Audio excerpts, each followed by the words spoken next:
Please subscribe to our channel by pressing the subscribe button and the bell icon to receive updates on new videos. Namasri Yatirajaya Vivekananda Suraye Sachit Sukha Swarupaya Swamini Tapaharini Mukam Karoti Vachalam Pangum Langhayate Girim Yat Krupa Tamaham Vande Paramananda Madhavam.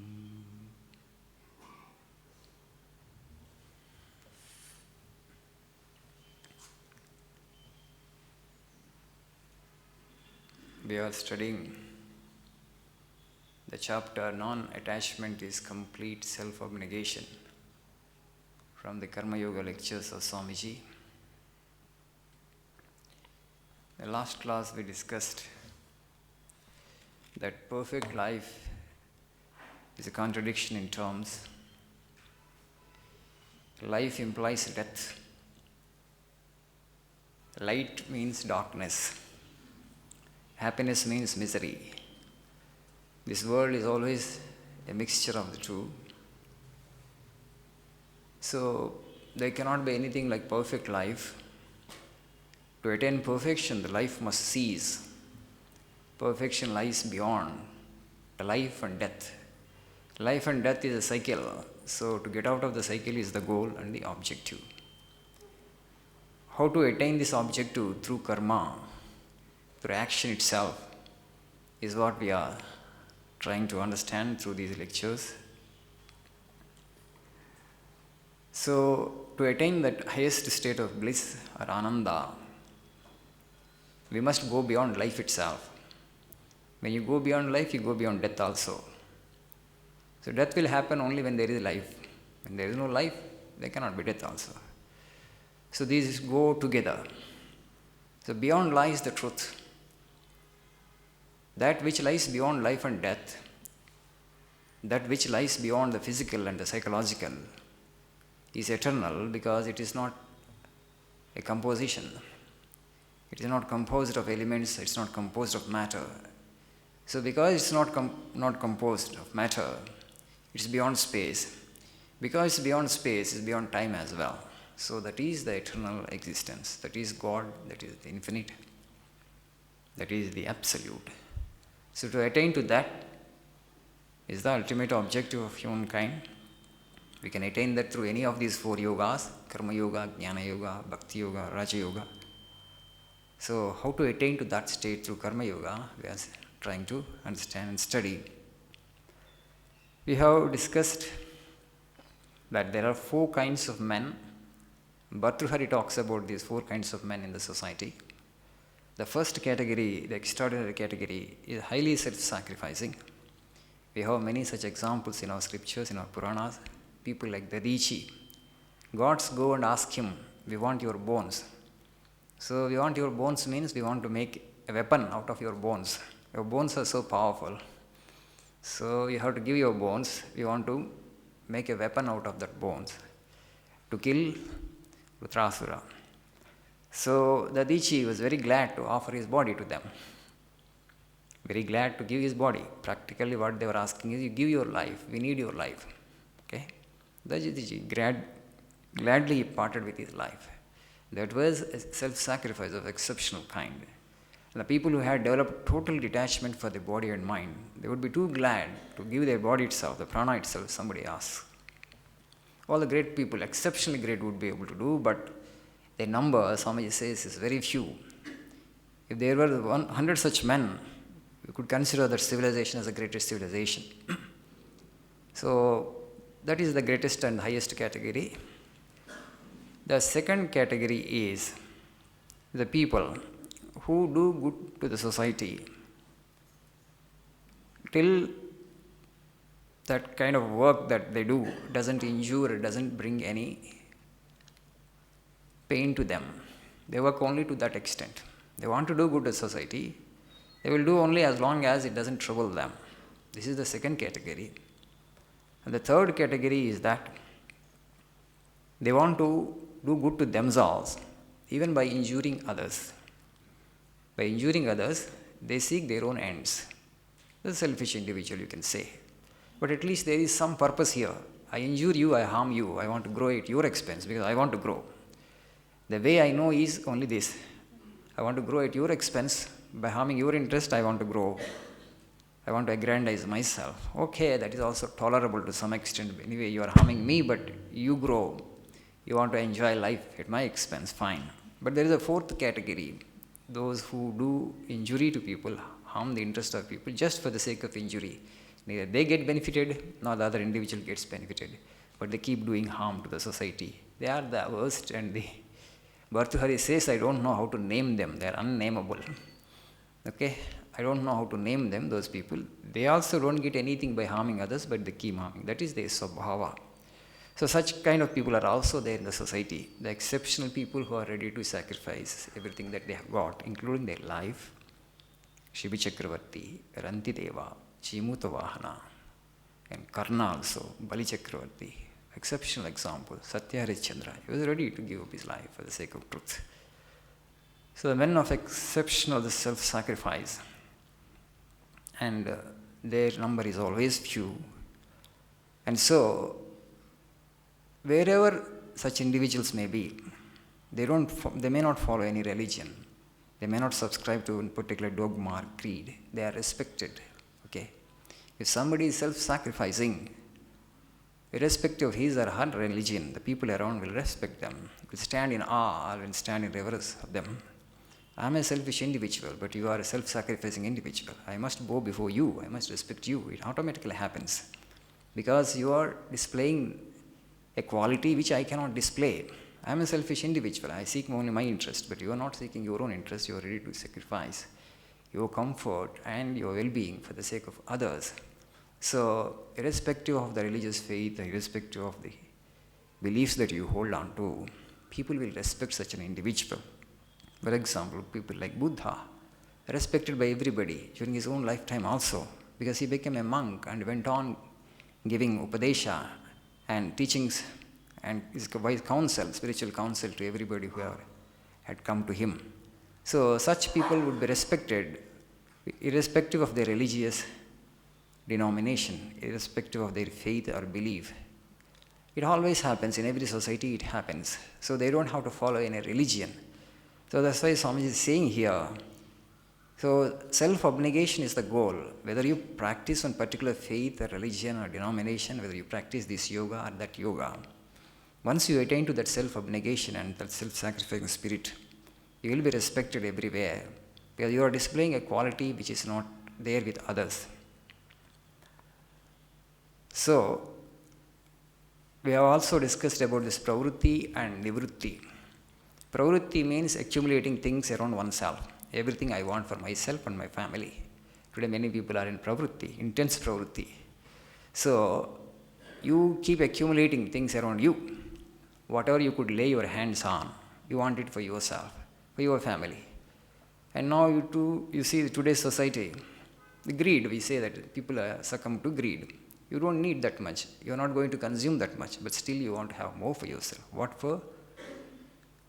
Because you have succumbed to greed. Your family doesn't need that much, but still you want more for yourself. That means you are not using your discrimination. In the process of accumulation, such accumulation, I may be doing harm to others, I may be inflicting pain upon others, I may be doing violence to others. That kind of sensitivity people are not displaying. So if you don't display that kind of sensitivity, what happens? Your soul will go back. From human being onwards, you can go forward or you can go backward also. In animals, there is no law of karma. There is no bad karma, there is no good karma. Animals they keep evolving constantly. The lower animal becomes the higher animals become still higher, and still they attain to human life, till they attain to human birth, the soul. From human being onwards, it could be a forward journey or a backward journey. The law of karma comes into force, comes into effect here.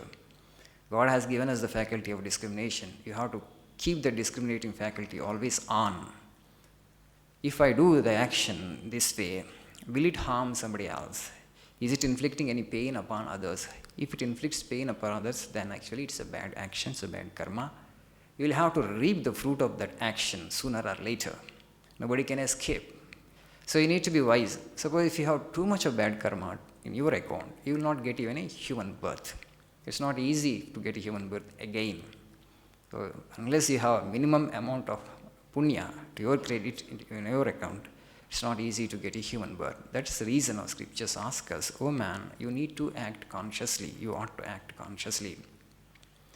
So, but today, because you succumb to greed and we think we have to provide for people who are actually immediately dependent on you. You have to provide, you have a responsibility, you do that responsibility, but in a sensible way. You have to exercise restraint, you have to exercise caution, because law of karma actually has come into force now. So in the process of providing for the people who are immediately dependent on you, if you indulge in violence and if you inflict pain upon others, you will have to bear the consequences of your action. So from human being onwards, it could be forward or it could be backward. So that's the reason they say human being, savadhan, savadhan, apramatto bhava, be alert with regard to the actions that you perform, because actions have an entangling effect. They are likely to bind you to more of karma. So be wise and use your discrimination. For this reason only, in this culture, renunciation is glorified. Why renunciation is glorified? Because you want to live on bare minimum. When you want to live on bare minimum, your chance of inflicting pain upon others is less. Okay, we have perfected this art rather.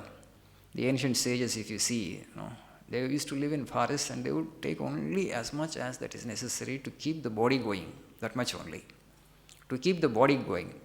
So the rest of the time, their intellect and all other energies, they would invest in meditation, in prayer, in repetition of God's name. Because ultimate perfection is in yourself. You are coming to bondage now. You have to get out of this attachment to the body and mind to experience our true being, which is infinite. Having known this, so they always actually had a very least interaction, or very least attachment to the things of the world. But today we have just reversed the thing. We think actually God has created the world for our enjoyment. The whole world is meant for us. This is the complete conclusion we modern generation have come. And then we want to enjoy this world as much as possible. Of course, after some experience you understand that it's a mixture of pain and pleasure. You can't just have happiness alone. But still we seek happiness and we try and we try and we try. After much trying, after many experiences, we understand that this world by nature is a mixture of the two. However hard you might try, a minimum amount of pain will come back to you. So is it worth seeking these pleasures? Then you will reflect, you will think. Is it worth seeking happiness in this world when I am getting an equal amount of misery or more amount of misery? Then why should I seek? Then you reflect and then you understand that. Why I am seeking in the first place happiness from outside things? Somehow you feel that you are incomplete from within. As we have discussed here, the sense of incompleteness is because of the mind. The nature of the mind is such, it always makes you that you feel that you are incomplete. You have this thing, so then actually you will attain fulfillment. You will become complete. Go for this, go for that, bring that, and then actually you will feel the sense of perfection, sense of completeness. But is it really happening? You give whatever you want to the mind. Mind seeks many things. You provide those things to it. Will it be happy? Will it be contented afterwards? No. It says, I want something more. That means what? The problem is not in the things outside. The problem is in the mind itself. It is the very nature of the mind to crave for things. It is not satisfied with any one particular thing. The more you give, the more it wants. Najatu kamaha kamanam upabhoge naishamyate havisha krishtvatmeva bhuya eva avivardate. So, trying to satisfy all the desires that are born in the mind is like trying to put out a fire by pouring ghee into that. So we are doing the same thing. We want to satisfy the desires that crop up in the mind, and you satisfy one desire, it craves for one more. You satisfy that desire, it craves for something else. So when it will feel complete, when it will be perfect? Never.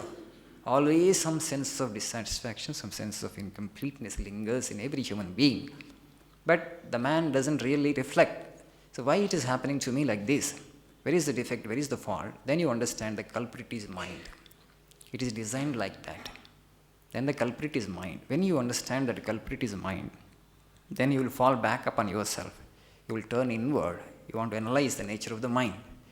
So from where the craving is coming? Why should I actually satisfy this craving? Why should I satisfy this desire? Can't I be without desire? Can't I be free from this craving? Once this desire arises in your mind, to find out the desire of the mind from where it is coming out, then you have started your spiritual journey. The mind doesn't yield that quickly. It's okay, it will not yield that quickly. You will have to do a lot of penance and tapas. You will have to fight. You have to do the fight with the mind. And once the mind comes to understand that this sadhaka, this particular individual has understood my mischief, okay, has understood my drama, he is not going to yield that quickly. It will give up its effort to cheat you further, to deceive you further. Then it drops. The beautiful analogy is given in Sankhya, where they compare this mind with a dancer on the stage. So the dancer on the stage entertains the audience for some time. And then after some time she just withdraws. When she understands that the audience is very much satisfied or actually saturated with dance, and then she withdraws behind the curtain.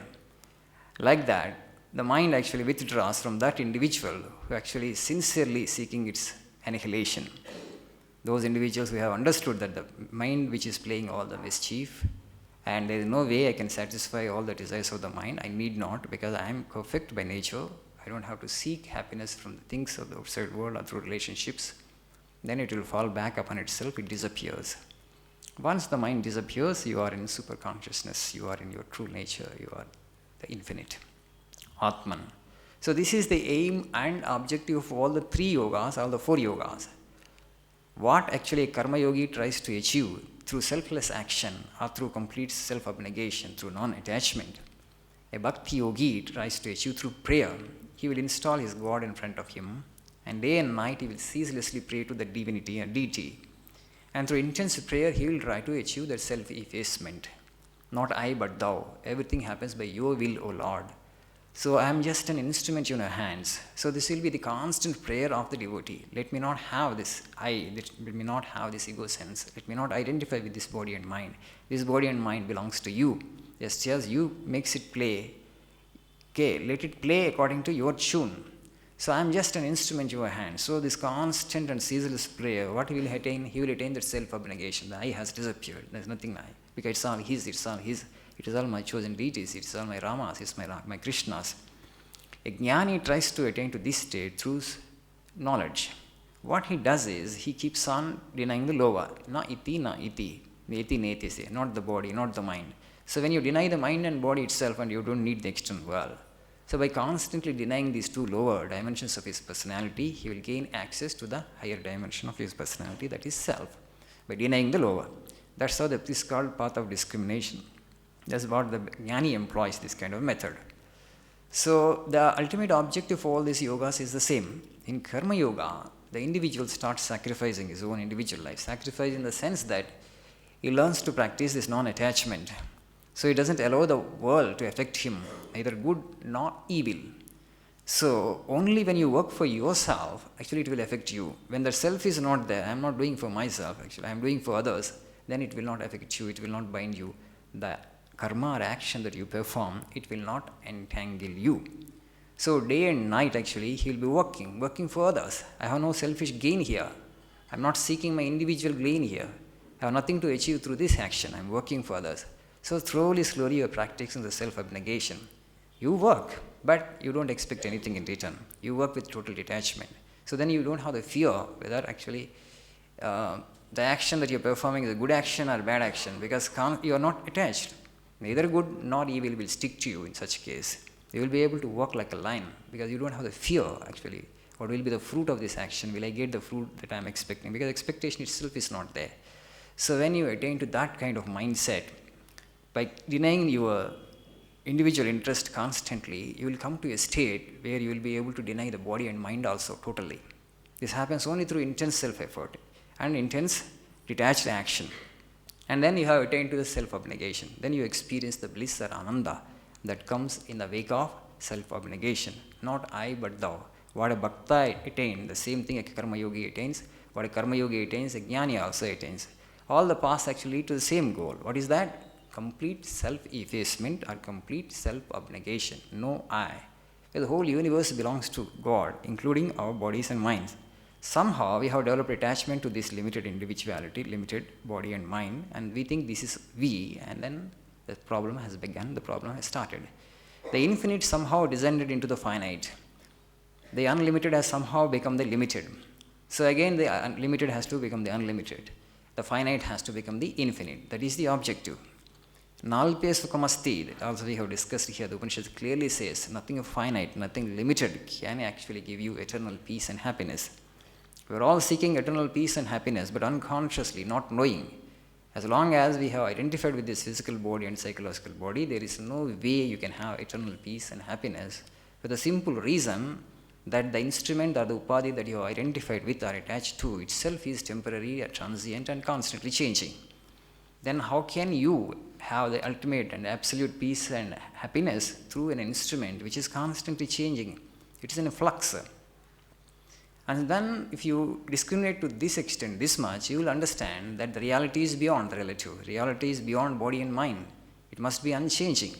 Something which is changing, something which is subjected to time cannot be the reality. It cannot be the infinite. Once this conclusion and understanding comes, then you will turn inward. You will be able to do, you will be able to perform actions with complete detachment. That non-attachment and self-abnegation are one and the same. Total detachment from the things of the world and this abnegation, non-self-effacement are one and the same. They are only different words. Non-attachment and self-abnegation or self-effacement are two different words, but ultimately they convey the same meaning. So after striving for pravrutti, after understanding that pravrutti is not going to make me happy, not going to make me feel fulfilled, the man turns to nivritti. That nivritti is giving up, giving up.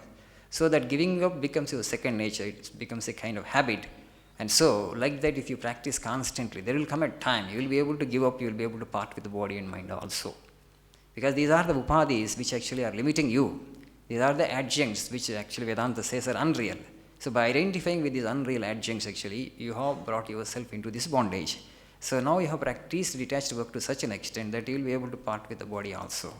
Oh, like the way the Dadichi did, and like the way other great people did. So you'll be able to part with the body itself. So you take this body also. So that kind of self-abnegation is the highest state a man can aspire for. So Swami is saying here, the world is not created for our sake. Somehow we have gotten into this mistaken notion that God has created the world for our sake, and then we ought to enjoy these things. Swami is giving the example of the parents teach the children that actually, oh Lord, how great you are, how beautiful you are. You have created the sun and moon for us. No, God has not created anything for our enjoyment actually. The goal of life is not enjoyment actually. The goal of life is education through experience. Once you get to this idea that the world is created for our enjoyment, you are caught once for all. As Swami says elsewhere, the whole of the nature is to educate the soul through repeated experiences. We try for happiness in the world, we don't get as much as we desire. Okay, we get disappointed, and then you reflect why this disappointment, where is actually true happiness. So immediately actually we don't come to nivritti. Many such experiences are necessary for many people in the world. Through one experience or two experiences, nobody comes to nivritti. So repeated experiences we need. The problem is why it takes that much of time for an ordinary individual, because you are not using the faculty of discrimination. Yes, I have expected something from this world, but I have not gotten it. Why I have not gotten it? Why this disappointment? When you think, then you understand that the world is not created for our enjoyment or entertainment. The world is there. Nature is there. The whole of the created world is there to educate the soul. You will strive for happiness in this relative world for some time. If you use the faculty of discrimination, you will understand this relative world is not going to make you happy forever, because it's by nature is impermanent. Then you will come to the path of nivritti. You learn to give up things. Then the joy of renunciation comes to you. When you develop that intense dispassion and total renunciation, then you will attain to spiritual perfection. Once these two are set aside, the body and mind, the spirit that is your real nature, the infinite dimension, comes into your experience.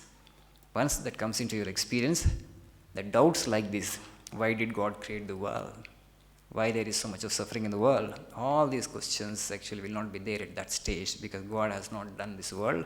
It's only an illusion that you have come under, because mind itself has disappeared. Then the objective and subjective distinctions have vanished, the seer and the seen. Now today we are the seer and we are seeing the objective world, that is the world. This difference will not be there once you experience the soul as soul, consciousness as consciousness.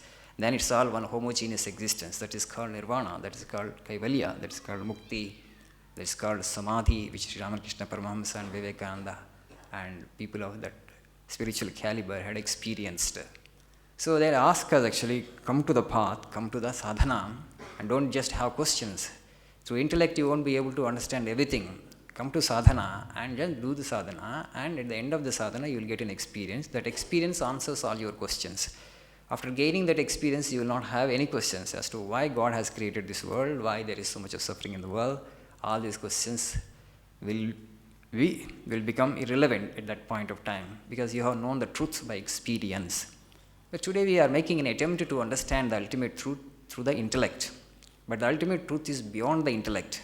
It is beyond the ken of human intellect.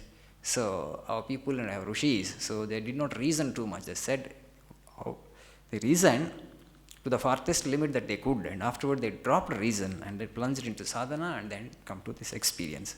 After coming to the experience, then they have known the truth by experience, then they have given us these spiritual teachings, and what they ask us is just to do sadhana, don't just engage in polemics and through intellectualization of the absolute is no good. Absolute cannot be intellectualized. Absolute is beyond the mind and beyond the intellect. So whether you practice karma yoga or bhakti yoga or jnana yoga, practice it with as much intensity as possible. Just theory is not sufficient. Whatever the yoga you want to practice, you practice it with all the intensity, with all the sincerity. That I must realize the truth and I must get the truth in this birth itself. The longing must be intense. This is present existence of bondage. This is suffering. So before death comes to me, let me exert as much as I can. Let me exert my utmost. So once you take up this kind of resolve, and things will happen to you slowly. The whole world is in pravritti. Let the people be there where they want to be, but you actually take up the path of nivritti.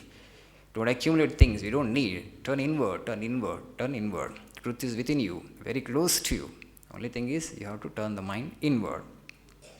So the whole world is for our sake. Swami is saying here that actually Tiger might well say that if the world is for our sake, the things in the world, the animals in the world also can think that human beings are created for ourselves. Okay, why not? Why can't a tiger think? See, these human beings are such irresponsible human beings. They all have been created for our sake, but they are not coming in front of me and offering themselves as food to me. Tiger also might say that kind of prayer, right? Who is made for whom, right? This is a wrong idea to think that the whole world is there to serve us.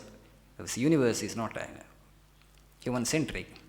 Somehow we have gotten into this wrong idea that God has created this world for our enjoyment. No. The purpose of nature is to educate the soul. The purpose of nature is to help man gain experience, and through experience gain the right kind of knowledge and make yourself free from the cycle of birth and death. Swami is saying again here, don't attach too much of importance to your work, however great it might be, however self-sacrificing you might be, but still don't attach too much of importance to this, because the world is too vast and too big. You are a puny creature, you are a small, tiny creature. How much you can do? How much of good you can do? Okay, let us say that I am doing good. How much good I can do in this world? To how many people I can do? Very little. So to say that actually I have done so much and I am going to do so much, again it's kind of self-importance. You are assuming too much of importance to yourself, and don't get into that trap again, he is saying. That's also a kind of trap. That I helped the world, I have helped these many people, I have done this much of service. The problem is again the I has come. World is not in need of our help. We are too small to help the world. World will go on if you and I am not there. If millions and millions of people like us, if we are not there also, world will perfectly will go on. So it is not dependent upon our help at all.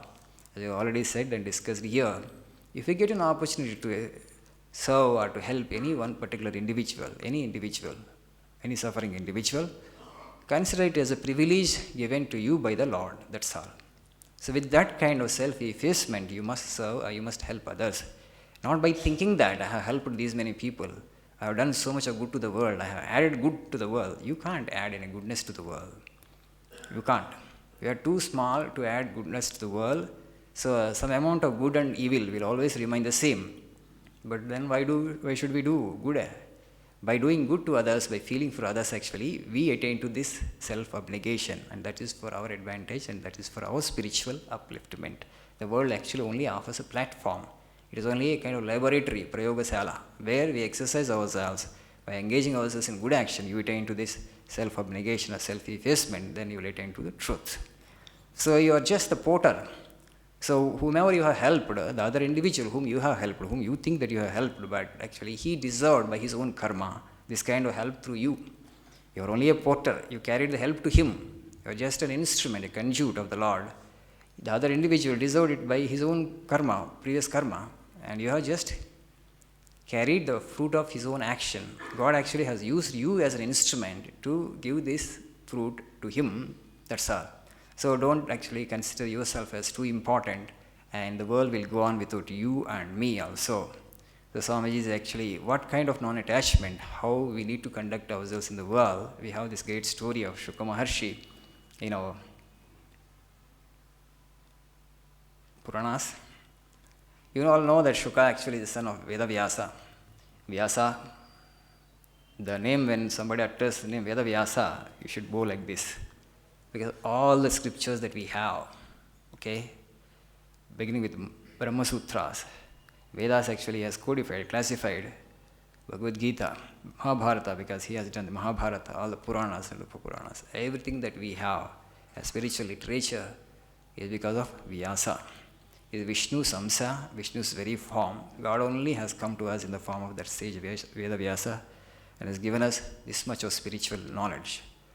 So that Veda Vyasa, he was not a perfected soul. He came very near to perfection, but still little ignorance was there in him. His father also tried to perfect Parasara, but he also did not become completely perfect. Almost a sage, but still little ignorance was remaining in him. His grandfather and great-grandfather also tried for perfection, but they also could not attain. So, but his son Shuka Maharshi, was a born perfect soul. So one day, Vedavyasa taught all the scriptures to Shuka Maharshi, but they were not necessary because Shuka had known the truth by experience. But just to complete the formality, in those days, your Guru's instruction is compulsory. However great you may be, however highly evolved a spiritual soul you may be, they would actually ask them actually to complete the formality. Vedavyasa had taught them all the truths that actually the scriptures were speaking of. And then the Shuka had known all those truths by experience. But some of the questions that which we had, Vedavyasa had no answer. Again, because he is just father, sometimes, the teaching will not have that much of impact if the father teaches, because some attachment will be there between father and son. So Vedavyasa understood that it is better actually if I have my child actually learn something from another spiritually illumined soul. So instead of my teaching everything to him, it will have a greater impact if somebody else, some other Atmajnani, teaches him, self-realized soul, teaches him the essence of the scriptures, whether he has attained to the scriptures or not. So he wanted to give a kind of certificate to his son, whether he has attained perfection or not. And this Shuka was sent to Janaka of Videha. So Janaka, Videha means he was the ruler of Videha. So Videha king, Deha, Videha, he had no attachment to his body. He had completely freed himself from the bodily attachment. But still he was sitting on the throne and ruling the kingdom. And thus the Shuka was sent to him. But the Janaka, being a sage, he could understand that Shuka is being sent over to his place. And he wanted to put him a test, and he knew actually for what purpose he was being sent. So Shuka had gone to the court of Janaka, but the palace guards did not allow him to get into the palace. He was asked to wait there outside the palace gates for 3 days and 3 nights. Just the way Nachiketa was asked to wait when he had gone to Yamaloka. We all know the story of Nachiketa in Kathopanishad. He had gone to Yamaloka, but Yama was not there. He had gone on his regular business. Okay. So his guards did not allow this Nachiketa to enter into the Yamaloka. He had to wait there for 3 days and 3 nights, and then Yama comes back and he wanted to make amends for his lapse, the lapse of his guards. So he would ask him to seek 3 bones. That story is a different story. But here also, the Shuka Maharshi was not allowed to get into the court, and he was asked to wait there outside the gate for 3 days and 3 nights. And afterwards, the king, the ministers came, big officials of the palace came, and actually they welcomed him with great pomp to the palace. And they had given him actually luxurious rooms and all the comfort, the best of the comfort that they could provide, the best of the luxury that they could provide. was a luxury that which king himself would enjoy. That luxury was provided to him in terms of comfort. First 3 days, absolutely they were indifferent. They did not show any respect or reverence. They did not even take notice of him. Okay, they were completely indifferent. And then again, suddenly, actually, great reception was given to him. And he was given a fragrant bath and every comfort for the matter. And afterwards, actually, he was presented in the court. He was brought to the court. What was going on in the court? So all dancing and singing was going on. Beautiful damsels were singing, and a lot of actually dancing was happening. Shuka was presented before Janaka Maharshi. And Janaka actually had given him a bowl of milk and had asked him actually, now you circumambulate this assembly 7 times and bring the bowl back to me. Not even a drop of milk should spill over. And so Shuka Maharshi had taken the bowl into his hands and had gone around the assembly 7 times. It's okay, he came back afterwards and then not even a drop of milk was spilled. So all the dancing and singing that was going around did not distract his concentration even the least. And then when he comes back to Janaka, Janaka says, what your father has taught to you and what you have learnt on your own, I have nothing more to add.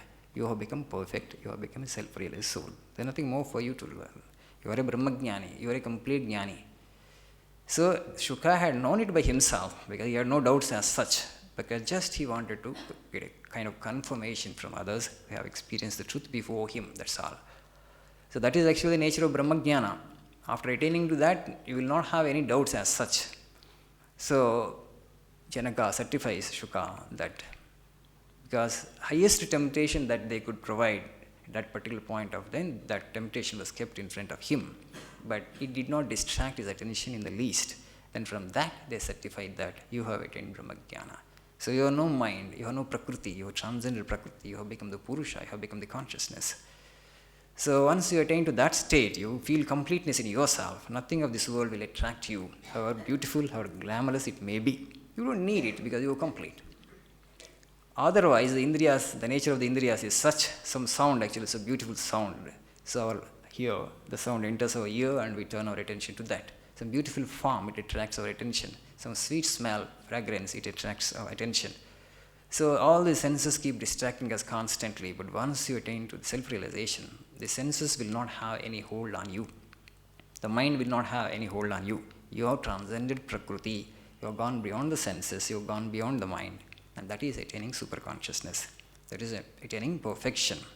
So here, in this Karma Yoga, we try to attain to that perfection by doing the work with total detachment. This non-attachment actually gives us the highest freedom. But we work like slaves, as Swamiji mentioned elsewhere. So work like a master. Be in the world, but don't get attached. Work like a lion. Work like a master. Do work, but see that nothing entangles you. So the world should not have any effect on you. That becomes possible to you only when you are free from within, when you don't have any expectation when you work for something.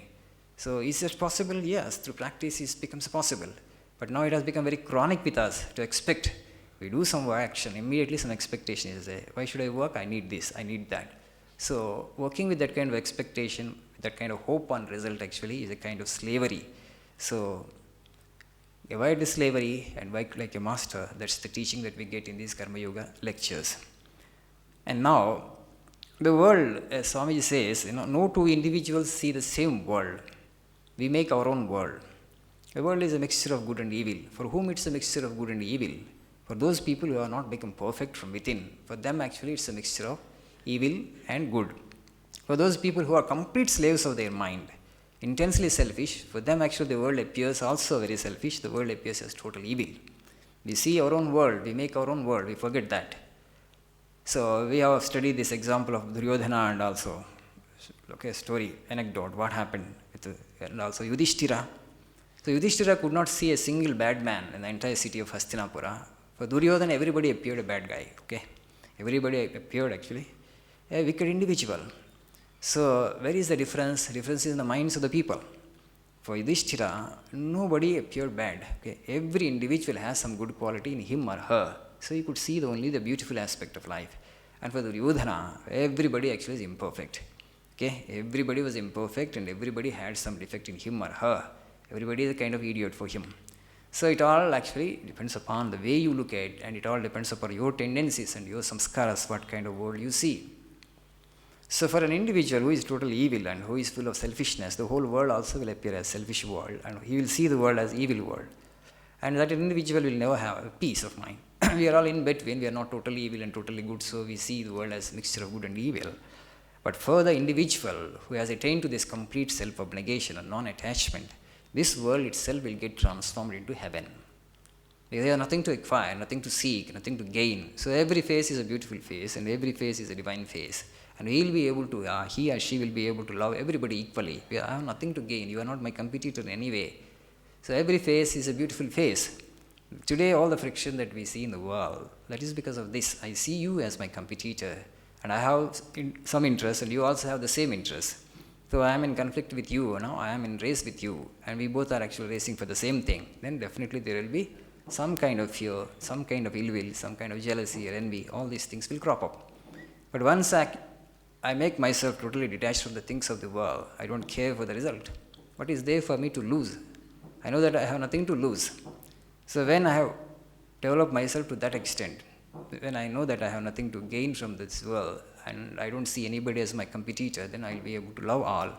Because that means I have established myself in myself, and so there is nothing more for me to achieve from the world. Then it becomes easy for me to love all equally, and that is the transformation that comes to a person who practices karma yoga. He will be all loving. Every face will become a divine face for that individual. So all these things we need to understand by ourselves. The external teacher is only a kind of suggestion, a kind of facilitator. As Swami says, all knowledge is within every human being. So through repeated reasoning, you have to reflect, you have to listen, you have to reflect, you have to cogitate, and you have to internalize the idea. Through repeated listening and cogitation, and you internalize the idea. Once you internalize the idea, actually, automatically it gets translated into action. No knowledge comes from outside, all knowledge comes from inside. Every individual has all the knowledge in him or her.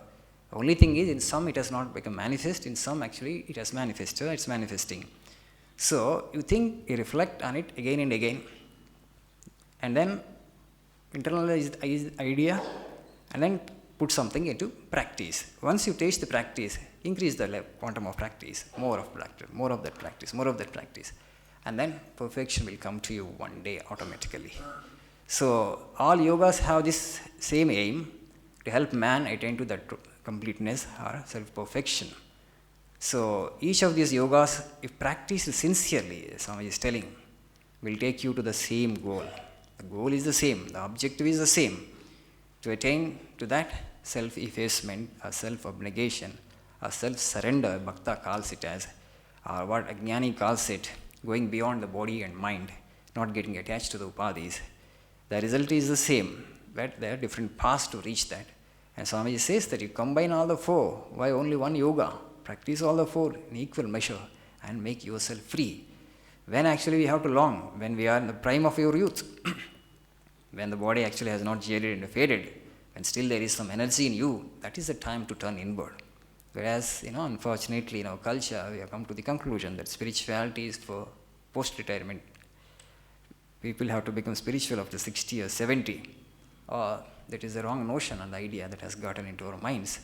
And the remaining life, actually, I will lead a life of attachment, intense attachment. I will get blow after blow, and after getting a series of blows, after getting battered and bruised by society in so many ways, by 60 you will become jaded and faded, and now you think it's a turn for you to take to spirituality and to seek God. No.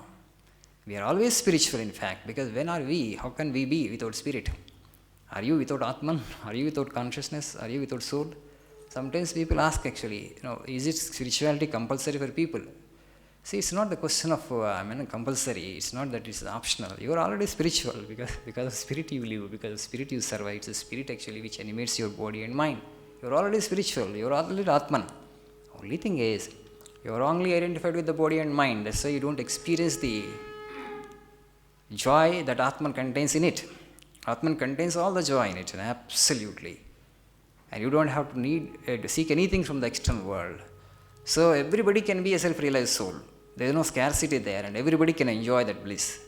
So this is how actually very important that if you spiritualize the lives of our people, there will not be this kind of competition. Today we have come to certain conclusions. According to Vedanta, they are wrong conclusions. The first wrong conclusion is this, that I am the body. This is a delusion. The idea that I am the body and I must provide for the body, I must give as much luxury as possible to this body, as much comfort as possible to this body, this self is the wrong idea. You have gotten once the wrong idea and then you be laboring under that idea. So you are not the body, you are not the mind, you are the Atman, you are the self, you are consciousness. As consciousness you are perfect. Somehow, because of the ego sense, because of the desire, and because of this aham, the development, attachment has taken place to the body and mind. What you need to do is detach yourself from this. That's all, you're perfect. It's not somewhere outside. So everybody is spiritual, already spiritual. The question is whether the awareness is in your experience or not. You need to be aware of the Atman or the divine consciousness that is in you.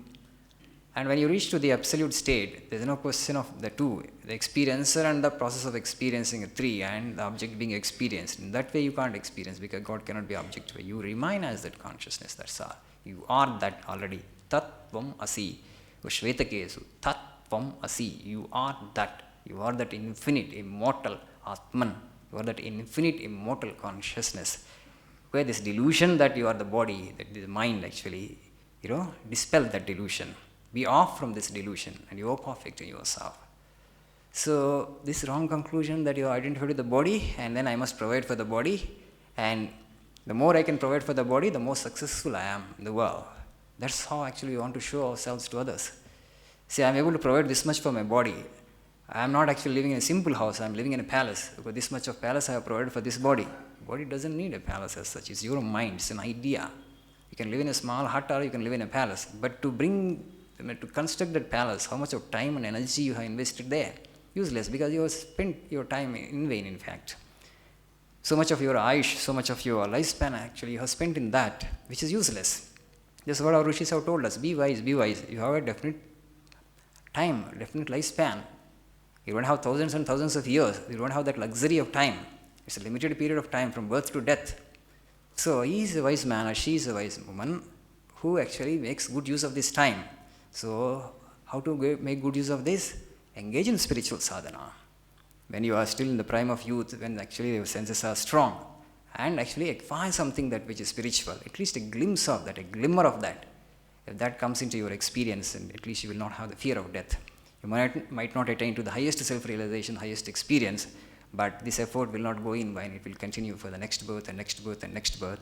And that's how actually you accumulate the spiritual merit to your account. And then on one birth, you will develop that much of willpower, like Ramakrishna Paramahamsa, Buddha, that let me have this realization in this birth itself, or let me go, let me die in the attempt. That kind of resolve, that kind of sankalpa, that kind of determination will come into the individual, and that's the last birth for the individual. So you have gone beyond the cycle and you have become perfect. So during your own lifetime, when you attain to that, if you become a Jivan Mukta, you are a blessing to the entire mankind, not just your family, or not just to the people who are immediately around you. You will become a blessing to the entire mankind. So the Lord says, the Potana Bhagavatam, Telugu, there is a beautiful poem. Akila lokamulaku hari daivatamu suda. Akila lokamulaku hari daivatamu suda. Hariki daivatamu dharamarundu. Padaparaga lesha panktiche. Padaparaga lesha panktiche. Trilokyambu pavanambu che chundu brahmanundu. That's what the poem is. Padaparaga lesha panktiche. With the dust of his feet, a Brahmana sanctifies the three worlds. So the Brahmana means an experiencer of Brahman, an individual who has enshrined God in his heart. Because he is carrying God practically. We are all carrying God, but God is not in our awareness.